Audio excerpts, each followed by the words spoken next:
പോകുന്ന പെണ്ണുങ്ങളെ സഹായത്തിന് വിളിച്ചു.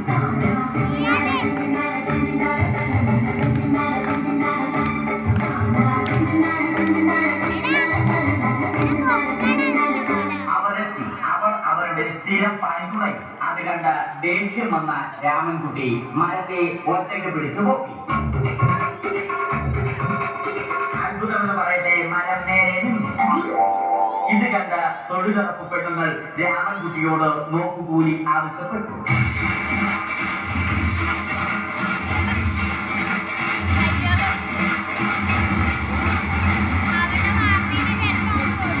പോക്കറ്റില്ലാത്ത ബനിയൻ ധരിച്ച രാമൻകുട്ടിയുടെ പോക്കറ്റ് വരെ കീറിയിട്ടാണ് പെണ്ണുങ്ങൾ പോയത്.